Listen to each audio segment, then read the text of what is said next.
Beyond 3D. Welcome to Beyond 3D. I'm sitting here with Matt and Steve. Hello, Steve. Hello, Clint. How are you? Good, thank you. Hello, Matt.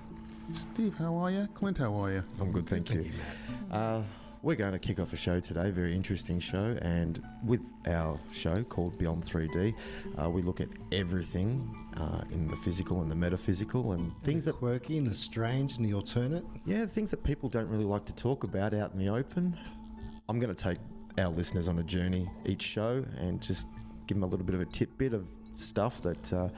things that we're told about and things that we're not told about, and I've got a little clip prepared, and it's in regards to what some believe. I mean, there's a lot of people out there in the world, Steve, that believe in creationalism. Yes, creationalism and evolution, Matt. Darwinism. Yes, indeed. Darwinism. And there's that whole topic of conversation that people don't want to acknowledge, and that is, what is the missing link? Why is it the missing link has never been addressed? And we accept the fact that Darwin, well, we're taught in schools that Darwinism is the way to go. I think it's fascinating that Darwinism is still actually just a theory. It's not a proven fact, and yet every museum in the world subscribes to it. There's no other museum in the world that shows an alternative view, which is extremely interesting considering it's just a theory. Excellent, and I agree with that too. So, like I said, I've prepared a little clip here in regards to that alternative theory of creationalism versus Darwinism, and that third potential way that mankind came about. Around 5000 BC, we, Homo sapiens, were genetically modified by space aliens. These aliens first landed where the river Euphrates enters the Persian Gulf. The reason is that in that area, a high concentration of what is called monatomic gold is found in the seawater, while nowadays the highest concentration is found on the islands of Hawaii. The aliens were members of the Anunnaki Empire and were on a quest to find this metal that is supposed to enhance and repair all bodily functions and stop the body from aging. Monatomic gold is what is called a superconductive metal. Superconductivity means that if you transport, for example, electricity through a line made of this material, you would not lose any energy as a result of heat dissipation. So if you input 100% of energy, you also output 100% of energy. Now apply this principle to your brain, which is a huge, sensitive electrical machine. The monatomic gold makes your neural pathways act like quantum drive superhighways. This means that all your senses will receive input optimally. In turn, these inputs will be processed optimally, and those parts of your brain you don't use will become more active, so enhancing your memory, making you better understand problems, allowing you to sense evil, detecting lies, becoming telepathic, and even being able to time travel in your mind by seeing the past or the future. So the Anunnaki, which is the name of the empire, which includes races like the Saurian, or as they are called, the Reptoids, the Argarians, or Nordics, because of their human looks, and the Greys from Zeta Reticula, were looking for monatomic gold. This involved enormous effort because it had to be extracted from seawater, or by processing it in such a way that the gold, usually in pairs of 8 atoms per molecule, could be separated into individual particles. In this fashion, the monatomic elements were separated from the multi-atomic cousins. In a similar way, uranium-235 is produced.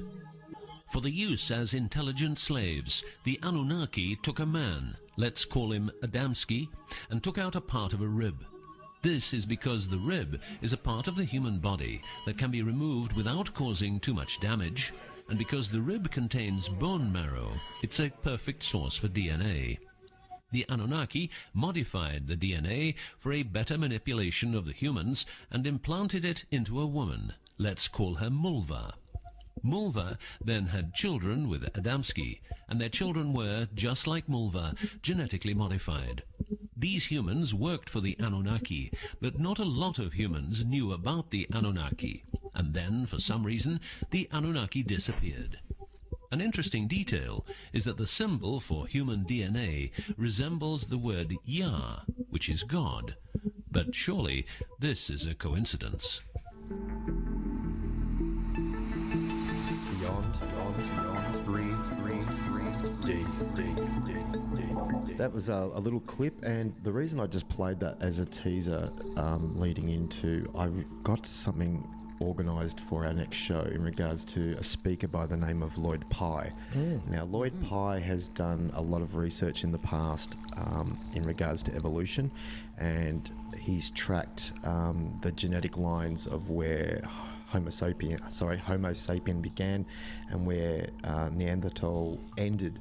And Lloyd Pye, being the expert that he was, did turn and say that there was such a massive gap in evolution that it's just ridiculous and something's up. Something's not quite right, and the theories and the text that we're taught in schools is wrong, and no one's talking about it. No one's addressing it, and it's one of those cases of look over there's a distraction, and let's move along and look at distraction. Evolution, look at distraction. So next week, and just a little footnote, Lloyd Pye died a couple of years ago of a genetically enhanced cancer that he mysteriously contracted right when he was at the pinnacle of his career of bringing all this information out. So conspiracy theorists could have a field day with that, and here at Beyond 3D, we don't openly say anything is black and white. We just like to put the information up there and draw attention to it, and we do expect listeners to go and do their own research and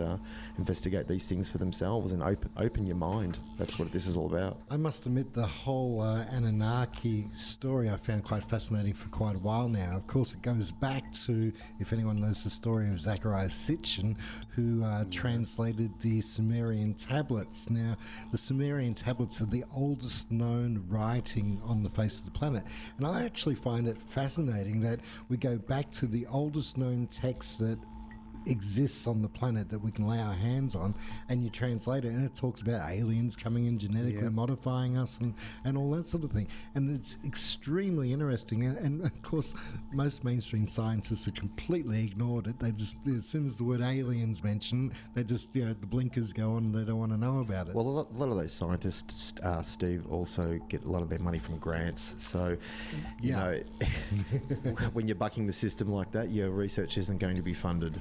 Exactly. So at a future date, we should also look at the work of Zachariah Sitchin, because it's absolutely fascinating what that guy meant. He was he was way beyond his years in what he discovered, wasn't he? Yes, absolutely, way beyond 3D.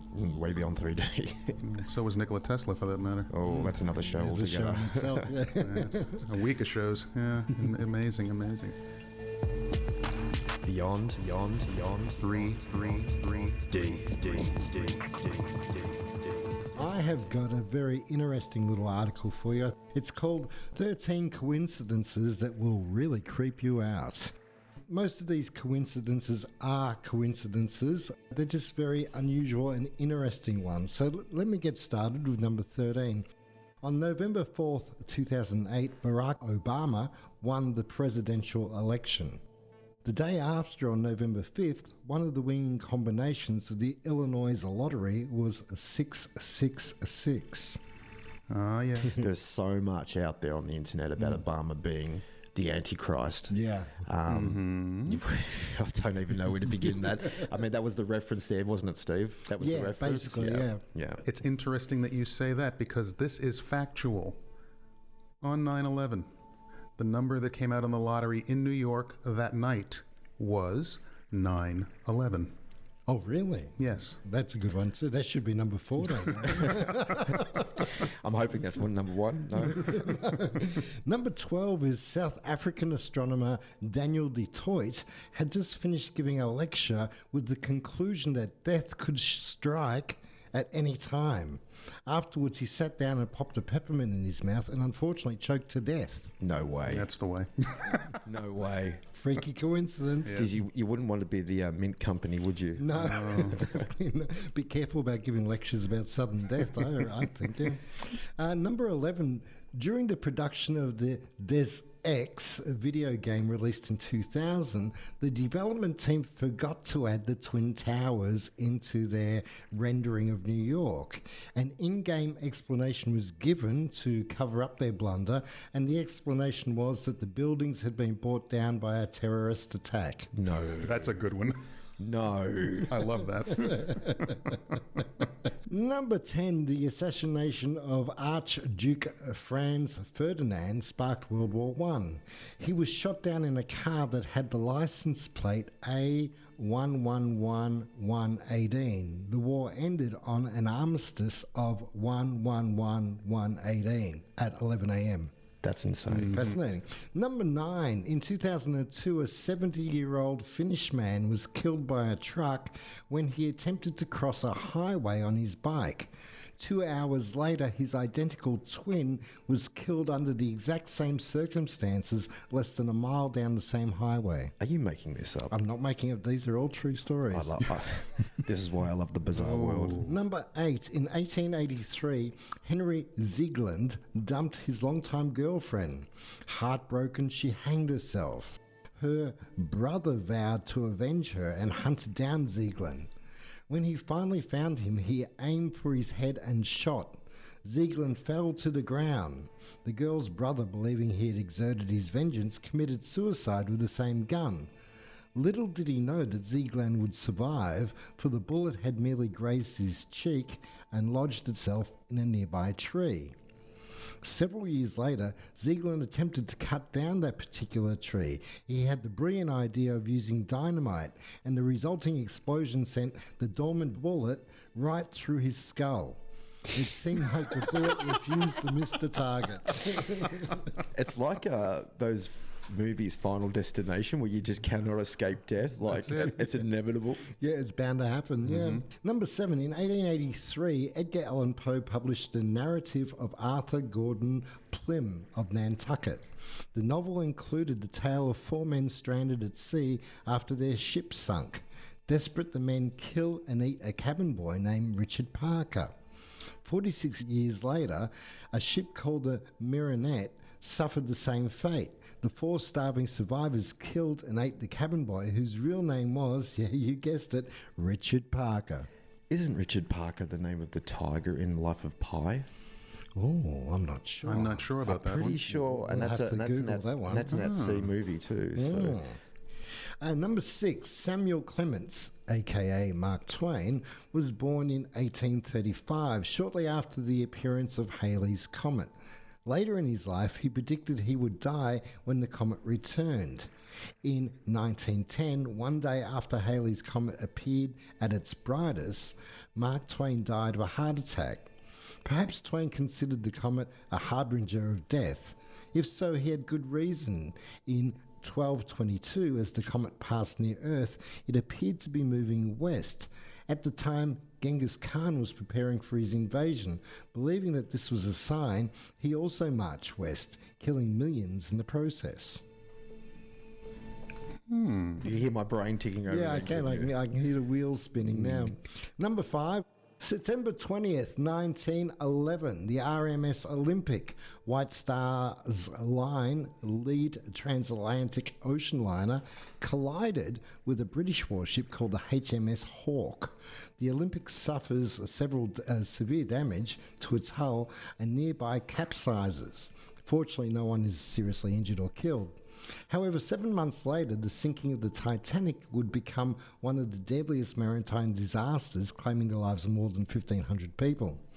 In the morning hours of November 21st, 1916, the White Star Line's largest and latest Olympic-class vessel, the Britannic, was shook by an explosion.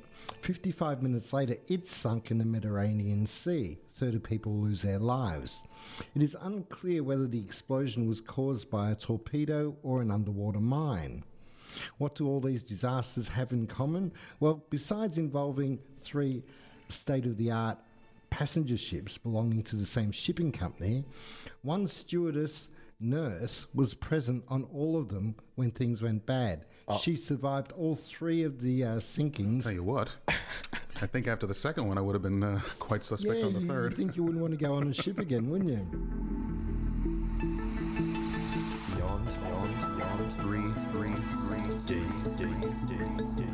Matt, what you got over there? Oh, there's a lot of stuff going on here, but I thought I'd add a little comedy relief, so to speak. One of the things that are out there right now, it's a fad. I consider it a fad, at least, the Paleo Diet. It's like the last year's Atkins diet. Yeah, Is it? flavor of the month, so they say. So the Paleolithic Diet, latest trends in dietary concerns, Paleolithic era, 2 million BC to 10,000 BC. So instead of going over all of the things that our ancestors supposedly did way back when, I thought what we could do is actually have one interviewed. Well, I know one has been interviewed, and what we'll do is we'll listen to what he had to say about that time and place. Sir, is it true that you are 2,000 years old? Oh, boy. Yes. You are it's hard to believe, sir, because in the history of man, nobody's ever lived more than 167 years, as the man from Peru would claim to be. But you claim to be 2,000. Yes, I'm not yet. I'll be 2000, October 16th. Yes. You will be 2,000. When were you born? We didn't have formal years and names and writing. We didn't know. I see. And what? Nobody kept time then. See, we didn't know. We didn't write. We just sat around. We pointed in the sky and we said, "Whoa, hot boy," you know. That's all you said? We didn't even know it was the sun. We thought. You mean you really didn't know anything? We didn't know anything. We were so dumb and stupid. Sir. We didn't know who was a lady. But they weren't. They was with us. We didn't know who they were. We didn't know who was the ladies and who was fellas. You thought they were just different type of fellas? Yes, they're stronger or smaller or softer. The softer ones, I think, were ladies all the time. Well, how did you find out they were ladies? A cute fat guy could have mistaken him for a lady. Soft and cute. Who was the person who discovered the female? Bernie. Who was Bernie? Bernie, one of the first leaders of our group. And he discovered the female? How did it happen? He said, "Hey, there's ladies here." I'm very interested to find out how Bernie discovered the woman. Well, How did it come to pass? One morning, he got up smiling. So he said, "I think there's ladies here." So I said, "Well, what do you mean, you know?" So he said, "'Cause in the night, I was thrilled and delighted." See? So then he went into such a story that it's hundreds of years later, I still blush. Sir, could you give us the secret of your longevity? Well, the major thing is that I never, ever touch fried food. I don't eat it, I wouldn't look at it, and I don't touch it. And they never run for a bus, they'll always be covered. Even if you're late from work, you know, I never run for a bus, I never ran, I just strolled jaunty, jolly, walking to the bus stop, you know. Yeah, well, there were no buses in the time of in my Iraq. In my time, I mean, What was the means of transportation then? mostly fear. Fear transported you? Fear, yes. You would see an animal would growl, you would go 2 miles in a minute.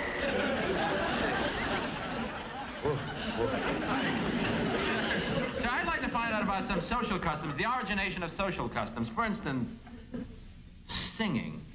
How did that start? Oh, it stems from fear. Could you explain that? Because in the old days, and when I say the old days, I don't mean the George M. Carlin days. 2,000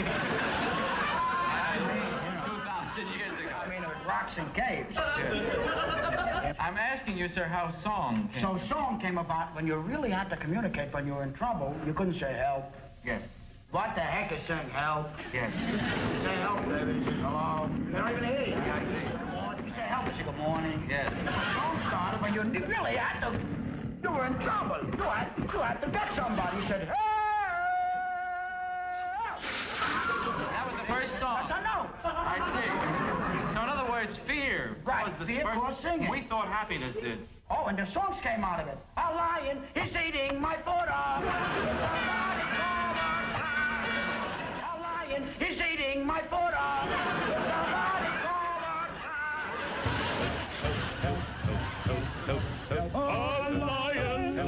eating my foot up. Somebody call a cop. I am eating my foot up.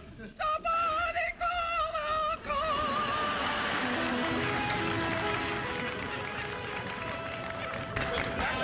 I see. Well, very interesting to hear the derivation of songs. We never... Oh, the first songs were only help songs. Yeah. We always thought songs... Want to hear another help song? Yeah, how about an anthem? We had a national anthem. What was the anthem? Well, you see, it was very fragmented. Fragments. Yes. There was a nation. Yes. There was caves. Yes. Each cave. Was a nation. Each cave had a national anthem. Yes. Well, do you remember the national anthem of your cave? I certainly do. I'll never forget. You don't forget a national anthem in a minute. Let me hear it, sir. Let them all go to hell, except Cave 70. Bit of Roger and Hammerstein there. Literally a little bit of Mel Brooks and it was Carl good. Reiner, and I think the 2,000-year-old man proves that he was a little bit more worried than what was going on with cauliflower Yeah. and all the new things that are out there right now. So it's very interesting when you go into these fads and things like that. See, It's with just the paleo diet, Matt, that's what a lot of people don't know. Those guys back then, they were running all day and all night and all day and all night. That's and it. You can go down your local cafe and order up your paleo diet, but unless you're running all day and all night, it's not going to do you much good. The exercise helps. It sure Helps does. quite a bit. Anyway, that's just one little itty-bitty tidbit. There's so many more different things that we could talk about here. And one of the things I'd like to do with this show, with Beyond 3D, is a lot of interviews. Talk to people out there and see what they are thinking. A lot of times when we deal with a lot of topics like this, I mean, Steve was talking about information that's going on in Egypt right now and the things that are coming out new, which we'll get into a little bit later. And Clint is bringing up all the different things around the UFO phenomenon and what's going on with what's the word? Darwinism and the evolution, let's say, of humankind on this planet. Or the matrix that we're all fed to believe is what it is. Yeah. Literally. A lot of other things are going on as well. And one of those things are there are a lot of people that have gone and started their life in scientific realms. And because of certain experiences, they have found that that is not quite as they thought. A lot of times, and I think this is one of the things, it's not even conspiracy, it's absolute fact. Allopathic medicine in general has been taken over by foundations like the Rockefeller Foundation and things like that. And what they've done is they've gone out there and they funded a lot of the medical schools in the early days, in the early 20s, and stated that this is what is going to be taught, and if you do not play ball with us, we will not play ball with you. And so a lot of the people that study at these places, at these universities, they have to follow a party line. So if anything happens outside of that party line, they have a very hard time justifying what's going on out there. They may believe it, but they know they can't talk about it, because if they all of a sudden deviate from the norm, they will find themselves left out there, a few standard deviations away from that norm. So they have to be very careful. Well, it's not just that; it's all about money too. So at the end of at the thin end of the wedge, it's money. Those doctors, they've got bills to pay as well. Absolutely. So you know, they're not going to buck a system that feeds them. Don't bite the hand that feeds you. So. But anyway, literally, what I wanted to do is I'll play a bit of this interview. It's very long. I'm not going to play the whole thing right now. But what we're going to look at is a person by the name of Dr. Johnathon Reid, medically trained allopathic physician who was in the state of Washington in the United States back in 1996 out in the woods. And had a very interesting experience out in those woods. A very interesting geometrically figured ship was going through the trees, and a little being got off of that ship, and there was an accident, so to speak, and he thought this being actually had been killed, but in effect it wasn't killed whatsoever. They took the body back to a cabin, and it stayed there, and they actually put it on ice for a few days, and after 3 or 4 days it pulled a Christ-like activity, and basically, or who's the other one, Lazarus, rose. I was just about to say Lazarus. Yeah, literally rose from the dead, so to speak, and all of a sudden, a few people started visiting him because he had taken a few photos of this, and he went through quite a traumatic experience, especially when he went back to his alma mater and started talking to his colleagues. and found that they decided that if you're going to start talking about these kind of things, we will have to just distance ourselves from you. So the excerpt that we're going to hear now is an interview that was conducted with Dr. Johnathon Reid in February of 2015. They proved to me that they did what they said they would do. And I called them about, 4 or 5 days later, and I said, I don't even know why I'm calling you. And they said, well, let's talk about it.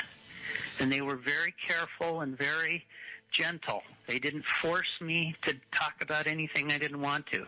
But they provided me with some comfort in saying, we know what you're dealing with. We've dealt with other people that have had these kind of experiences. We know that it's not comfortable for you, but we can help you. We can help you understand this if you want to. And they did. What amazes me, what really interests me about this part of your story, and I read the part in the book where these people who had approached you, and to me it's very similar to what Stan and Lisa Romanek had dealt with Stan's story, because of this whole good and evil, black and white, shadow type government, and groups within groups. You have the negative ones, the men in black, the ones that make the experiencers' lives hell, and then there was there seems to be either a subgroup within there or a separate group of people who seem to help people like yourself within these situations. Well, all I know is that both of those groups exist, and they both changed the reality of the way I was living. One drove me to the brink of almost suicide, and the other brought me back. And I kept asking the question, why? Why are you doing this? Why do you care about me? And they said, it's not just you. It's that this is happening to many, many people all over the world.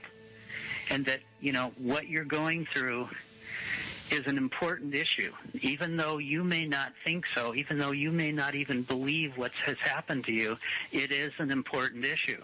And little by little, they made me understand why it was important. It's important because it is happening to thousands of people. And that a lot of us don't come out. A lot of us don't ever talk about it. We're driven so far underground, either we just pretend it never happened, or we're convinced that if we ever talk about it, people will isolate us and, call us insane, which a lot of times happens. That's right. But I was told that it was important for people to know that there are others that have experienced this, that we're not insane, and that there is a reality that we don't know about, that we've never given a chance to, at least myself, because it wasn't part of my life. It wasn't part of my paradigm. And over the last 18 years since that first encounter, like I just told you, he has come back. In fact, he's come back many, many times in front of me and in front of other people that know me. Wow. This is not a isolated issue. This has happened maybe more than 50 times in the last 18 years. A couple follow-up questions, if I may, real quick. The helpful group, did they identify who they were? You were told the other ones were with the school. Who's this helpful group of people? Do you have any idea where they're from, or what their makeup? Is it the same people you talk to each time? No, it's not the same group as the negative people, obviously. No, I understand that. And it's also initially it was the same people I talked to. Okay. There was a confidence issue. They wanted to ensure that I stayed with the same people and that I became familiar with them. And at one point, they even said, we know you have something, Johnathon. We know you have an artifact besides the creature. And if you ever, need help dealing with that, and of course I was paranoid and I immediately thought, they're going to take it. they're going to take it from me. And the one guy said, well, Johnathon, we'll show you ours if you show us yours. Wow. And literally, what they showed each other, the different artifacts that they showed each other were absolutely phenomenal.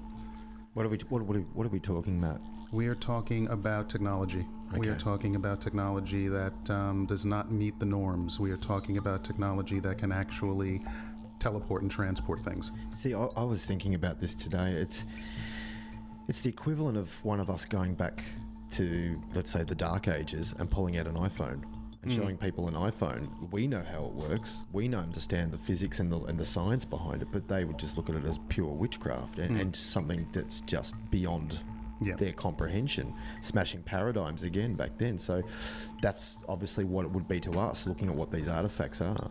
And both of you guys have more than likely heard this, that even the technology we have today is at least 50 years behind. Oh, absolutely. Absolutely. But, we don't need to know. No, we don't. Well, we don't. We're not worthy. We're not worthy. My kids might be worthy, but even then, what they get will be outdated as well. Yeah, it's not going to change in that regard. The only way it'll change is if we change it. We have to look at it from a different point of view. Well, we're doing it now, aren't we? That's what we're doing. That's what this show's all about. Absolutely. So, Steve? Highlighting the alternatives. That's a good way of putting it. I love that. I like that. Absolutely.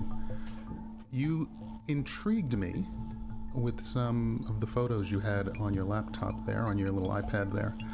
And it literally, for me, I was in Egypt, oh my goodness, 1993, so it's been a while since I've been there. And I was privileged enough to be able to go around with a person.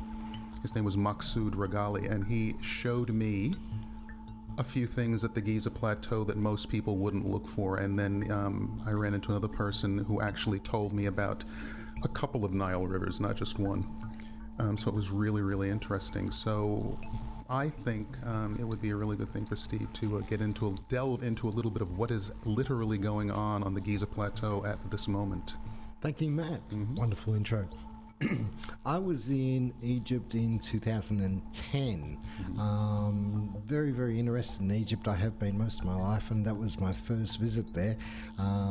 Fortunately, I was there just before the whole revolution there. So literally, I got out of there like 3 days before everything went south. So we could feel the build-up of something going on, but we weren't quite sure what it was until we got back and saw the news. And that's what it was. So can I just ask, Steve, that negativity was in the air? Like you could actually feel it and sense it? It really was. It was quite palatable. And because I'd never been to Egypt before, I thought, oh, maybe this is just how it is, like you don't know.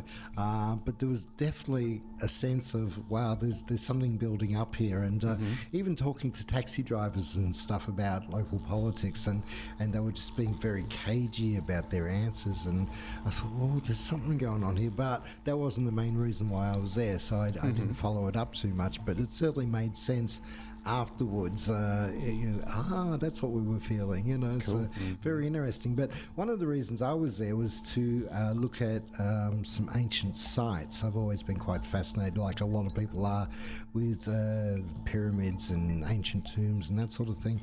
And one of the things I've been mostly interested in is the rumours and stories over the years of underground tunnels and the fact that the Gaza Plateau is actually linked up to other parts of other monuments and that sort of thing.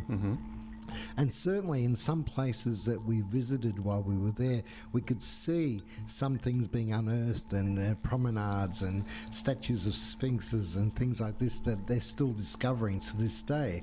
However, trying to explore underground caves and that sort of stuff was somewhat more difficult. They're very, shall we say, protective of their sites there. Well, you're a foreigner too. Exactly. As it was hard enough just to get a ticket to go inside the pyramids, let alone look at areas that they don't want you to go in.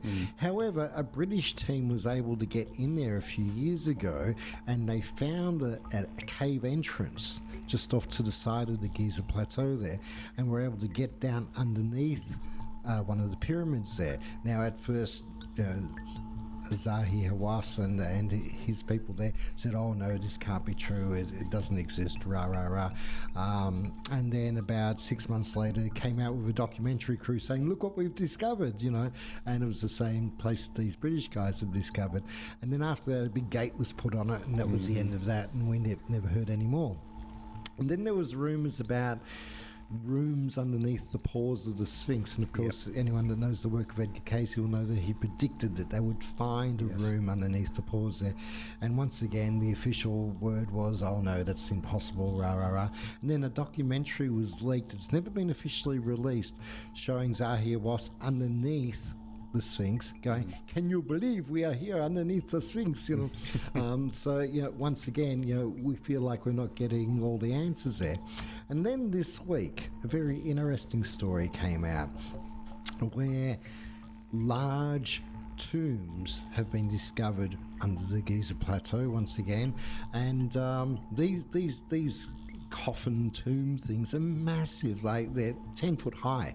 Absolutely, like they'd have to be built for giants. Like if these are really tombs made for people that have died, then they must be for giants. Are we talking the Nephilim? Quite possibly. Quite possibly. Okay. It's very interesting. Now, according to the official word, they don't exist.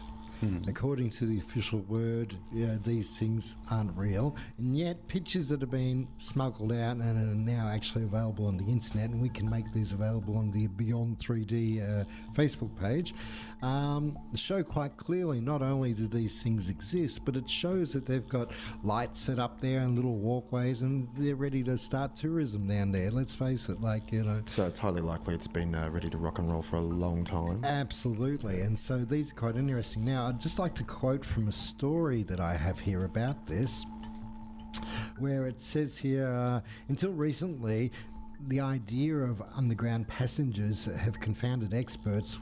Are they true? Are they not true?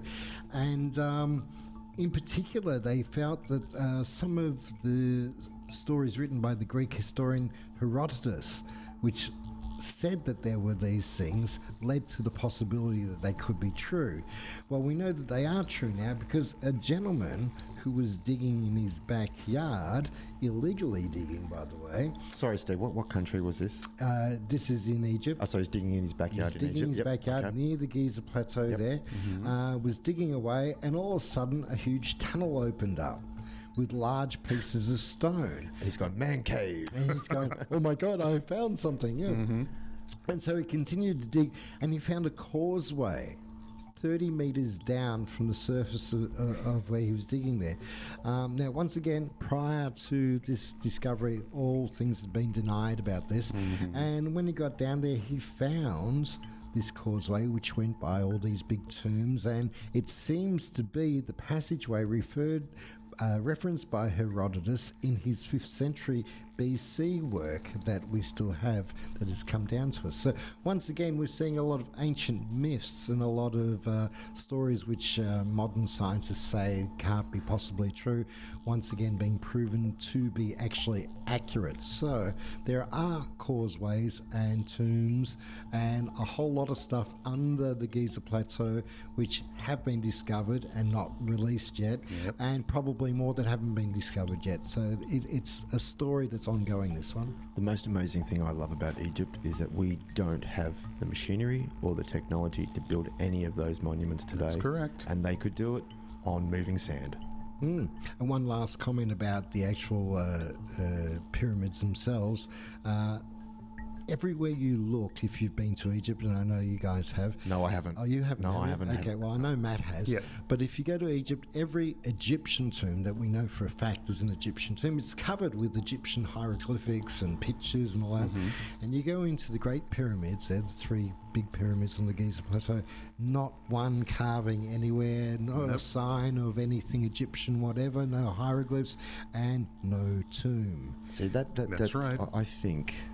I think about that, and I think maybe those great pyramids were built first, and the Egyptians built the smaller ones after. But there's no there's no guarantee that those Great Pyramids were built by Egyptians either. Well, that's right. And even the age of them is in doubt, such as the age of the Sphinx. So if you look at the work of Robert Wall and Robert Schoch there, you can see that when they look at the weathering of the walls of the Sphinx plateau there, area there, there's very definite water weathering on those stones. And this is probably a whole another subject in itself, but that makes you think, well, okay, if this has been eroded by water, when was there last water here?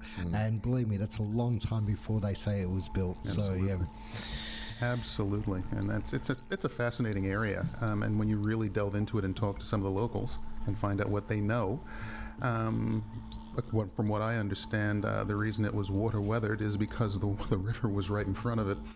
Exactly. Literally. And the other thing they say, and I was told this, and you look at it and you go, oh yes, when you're there. When you look at the Sphinx, anybody in the West can understand this, especially in Australia. Think renovation.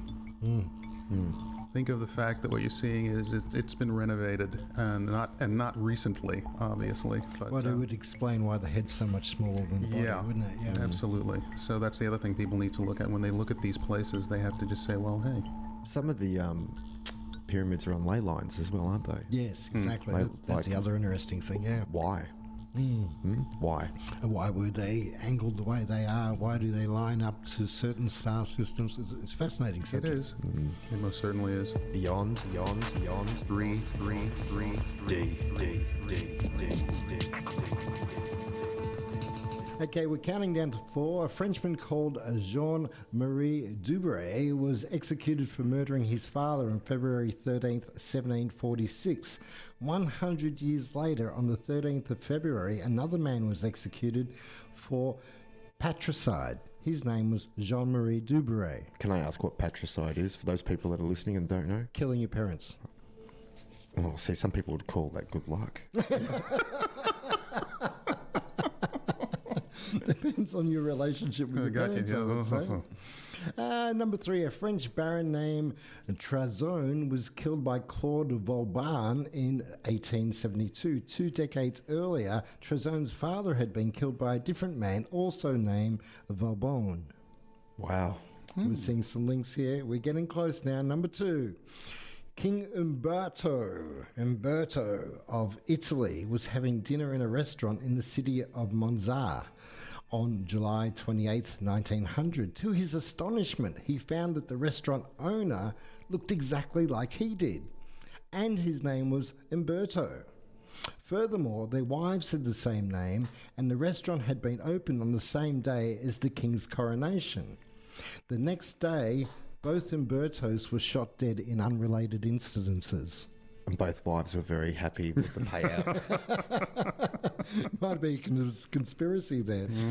Okay, number 1 and the last one I have for you is on November 26, 1911, 3 men were convicted of murdering Sir Edmund Berry and were promptly hanged at Greenberry Hill in London.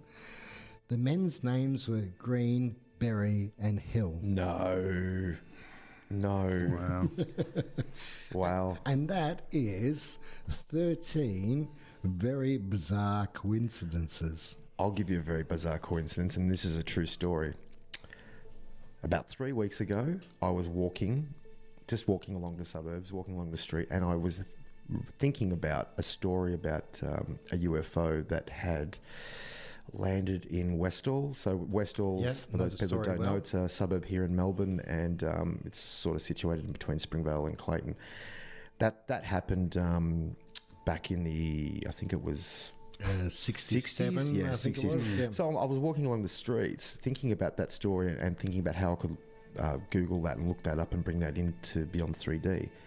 And I'm not joking, Matt. Mm-hmm. I'm walking along the street and I'm looking down, and in somebody's garden bed was that story reprinted on a piece of newspaper that the wind had blown down the street, and there it was at my feet as I'm walking along, and I just went, thank you. I just looked at the universe and I went, thank you. I don't need to look that up. Here it is right here. So one guess, listeners, what's coming up in a future show for you? Yeah, I will touch that. I will bring that up. I don't think people are ready for that yet. We're going to just crawl our way there. We'll build up to that one. That's a big story, yeah. Beyond 3.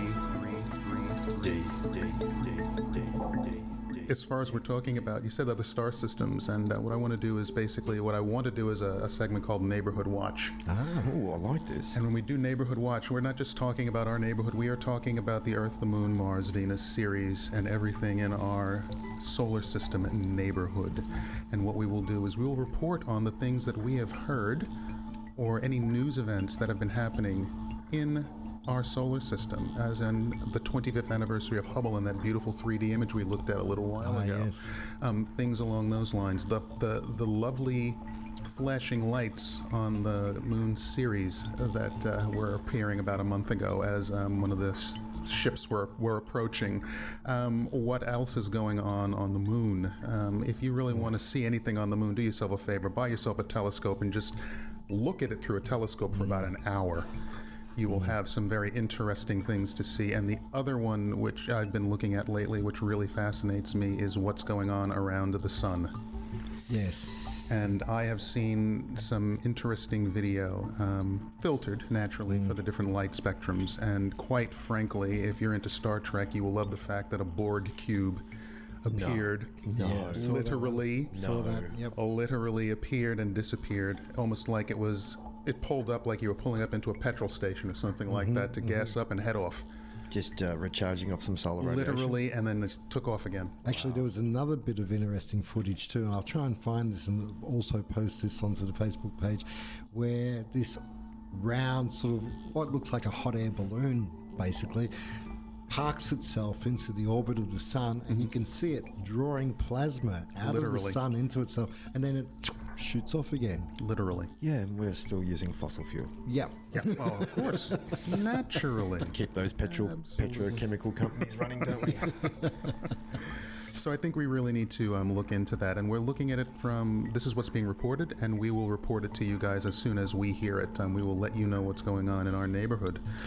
And I think that's a very important topic to cover as well. We want to look at also what the governments are looking into. Australia is a vast continent down here, and a lot of times a lot of the information we do get are from other Western countries like the US and from Europe, but there are a lot of things that are going on in Australia that we can also report on, and people that we can interview and talk to that have had some fantastic experiences. Indeed. So we will be doing that as well. It is going to be one of those things where we want to keep it local, not just deal with the larger countries out there. This is large enough, this continent. We need to really explore what's going on here as well. Oh, there's plenty of weird things that happen here. Plenty of weird and wonderful things that happen here. So that sounds amazing, especially with Pine Gap. I really want to delve into that. Oh, man. We have to do a road trip.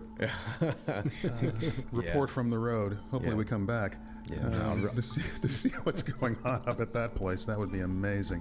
There's plenty of what I would like to look at Pine Gap, and because it's not what we're told it is. No. It's not. No, I'm sorry, but it's not. Because if it was, we'd be able to, get within a cooey of it, and you can't. It's very much like your Area 51. And for those people that don't know, there is also an Area 52. It's right next door to Area 51 in Nevada. And now that you said that, now that's very interesting, because here on my notepad, you know what I have? Go for it. Area 53 and 54. See, I didn't know there was a 53. There is a fellow by the name of Charles Hall that was in the military in the United States, and he worked in an area, I believe, in Utah, in the Utah desert, and ran into a group of people that were human-looking enough. They were covered up, and it was very sunny, so they had sunglasses on, so he really couldn't get a good look at them, but then they actually came inside and he got a good look at them. And he said the thing that you noticed, the first thing was that their skin was the color of this sheet of white paper. And as in going on, he found out that they were not quite from this earth, but a lot of people knew about them and knew what they were doing, and they were basically on a reconnaissance mission, so they were left alone. There's a lot of areas that are going on, and I think it's not just in the United States. This is going on everywhere. That's why I brought up Pine Gap, Matt. It's going on here too, I'll guarantee it. And so I know the Russians are all over it too. They've got their own areas as well. I won't say what they are, I don't speak Russian, but they do have their own bases, their own secret bases, and I might try and dig some of that stuff up for next show. Fantastic. Absolutely. Can I mention just briefly too, we were talking about alternative energies briefly before. Yes. It was announced just yesterday our time, or this week maybe I should say, it was announced this week that Nicaragua, why do I always have trouble with that word? Nicaragua. Thank you very much. He's just declared that it is stopping all of its imports of crude oil from the US and is going completely solar, wind, reusable energies, basically. Green. And they believe that not only can they generate enough for their own country, but also cheaply enough to be able to provide energy for its Latin neighbours. So it's a very interesting point right That's there. how forward-thinking is that? Now, Steve, you showed me a clip the other day in regards to From the project. from yes, the project that's with Tony Abbott in. He really got a bit of a slapping around on that, didn't he? Yes, he about did. not following with his renewable energy scheme, and if Nicaragua, I've got it now too. If Nicaragua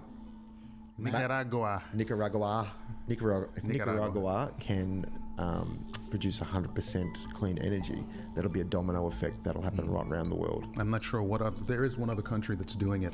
Yes, Costa Rica's also right up there as well with 100% green energy too. Yeah. Now, I wouldn't have thought that South American countries such as that would be so forward with the technology to be able to roll that kind of infrastructure out to their communities. But if they can do it, there's no reason why we can't. Well, see, they don't generate any crude oil. They don't have any oil as such, and so they are totally dependent on buying it from elsewhere. And as we all know, the prices keep going up with crude, and they're suddenly thinking, well, hang on. Rather than spending all this money giving it to the US and buying all this crude, why don't we just keep the money and build our own infrastructure and generate our own power? Somebody's getting re-elected over there, aren't they? Yeah, I would think so, yeah. And of course, I should mention they have 17 volcanoes there too, and they're tapping into the geothermal energies as well, and that helps a lot, you know. That's fantastic. Yeah, especially, Chile just had a lovely little eruption. It was didn't they, the other wonderful, day? wasn't it? It was huge. The pictures were fantastic from that. You just don't want it to happen at Yellowstone, because if it does, it's all done for. Yeah, tell you what. it's all over Red Rover, yeah. So, literally, there are many, many different topics that we can do with the show. There are just, there's a myriad of things that we can talk about, but what we want to do is do it from a positive vantage point. We want to allow people to come on the show, to be interviewed, and we are not here to judge them, because an experience is an experience. It is not for us to say whether or not that experience is valid. It is not for us to put that experience into our own paradigms and sift it out to see. It is, these people are there to talk to us. We want them to explain what they believe to be true. We can then take it from there and we can let the public decide, but we want to give them a forum. A lot of shows in the United States are this way. A lot of shows in Europe can be this way. We want something in Australia where the Australian public has a place to go where they can talk about things like this. I can remember about a month ago there was a meteorite or something that had passed through Melbourne. Yes. And it was really interesting, the attitude of people, because a person had the guts to get on the radio, you know what radio station, 3AW, and talk about it. And the host, I forget if it was Dennis Walter or not, basically just said, well, if anyone has seen anything, that was Neil Mitchell actually. Neil Mitchell. If anyone has seen anything about this, just call in. And everybody started calling in and saying, yes, they did see it. The other thing they said was, it was really interesting. I got to call in because they thought they were the only ones, and if they had said anything about it, they would be shunned in a sense, or it would be, you know, they would be, it's kooky. You couldn't have possibly seen something like that. But then they found out, oh, wait a minute, a lot of other people have seen it. So we want to get the word out to people that this is a place where they can come, and certain topics are not taboo. Not just that, Matt. I think it's wonderful that people can do that, because I'm sure there's people out there who aren't brave enough to come forward, and if they have, and if they hear and experience something that somebody else has gone through, then it gives them the courage to step forward and go, you know what, that's happened to me. Yeah. And it builds a little community as well. Yep. Of people that have had those same kind of experiences. But you're not going to find that reported in the dinosaur media, because that's all going to be hushed up. Has to be. Because the other thing about it, and from a spiritual standpoint is concerned, I think we're all evolving. and that's another topic we will discuss here. There are many different religions, but we're not going to worry about that. The spirituality of it is that we as human beings are spirits in human form, and we are evolving whether we want to or not. This is the way it is going to go. There may be governments, there may be people that do not want that to happen. That's happened going all the way back. You can go back to the Justinian Code, you can go back to the whole thing, and you can see how they would try to quell certain information from people. It doesn't stop the fact, it may delay it, but it's not going to stop the fact that we are evolving spiritually. And a lot of these things, when it comes to interstellar, interplanetary phenomenon, all of these kinds of things, it exists. Interdimensional as well. Interdimensional as well. It exists. We have, as human beings, we have the capacity to be able to align ourselves in such a way where we can travel. Not just by plane or by bus or by boat, but we can literally, our consciousness can travel and we can learn a lot of things. There are too many so-called establishment doctors and psychiatrists and psychologists that will try to explain all of that away and say, oh, it's a fad, it's fallacy, it doesn't really exist. Yeah. It's all of that stuff, and that's not what it's about. Your experiences are valid, and what we want to do is explore those experiences as well. It's probably also important to mention too that, and this is something that's proven by quantum physics, is that there are many realities. There's alternate realities. That's right. And one person's reality is just as valid as another person's, even if they don't see those realities as being kosher, you know. And it's important to be open to allowing those many different points of view, many different realities, if you like, to be expressed without judgment. I explained this to a friend of mine a little while ago, and his head just totally melted when I tried to join the dots up for him. And I said, do you understand we live and exist in a light frequency that's as thin as a sheet of paper, and all the other light frequencies that are butted up next to it could fill 100 phone books. 100 phone books, and we exist on that one little band of light frequency. And you cannot say that there's other things out there that don't exist, because it's every day things are being proven that they do. And that which we already know isn't reported, and a lot of things are put aside and not spoken about. And you know, that information is, again, we don't need to know about it. But every day, like you said, Matt, you know, as a human spirit, we're evolving, and it's a wonderful time to be alive, because that's accelerating at the moment. I've noticed it. I've seen it probably more so in the last 3 or 4 years. The consciousness of humanity is accelerating, and people are speaking out, and people are coming forward, and people are saying, I've experienced this, I've seen this, I've touched and tasted this, I've gone to another reality, I've stepped through this doorway, and I've popped up somewhere else. And ridicule, they come back and they just get ridiculed. And we have the science that can prove this stuff works, and that it exists, and it has been for a long time pushed aside and not spoken about. And that's what we need to do here, just be open about it, non-judgmental, like you said earlier, Matt, and just invite people. If you've got something you want to talk about, put it on our Facebook page, and you know, we'll bring it up. And that's Absolutely. what we want to encourage to happen. Absolutely. Just because you haven't experienced it doesn't mean it doesn't exist.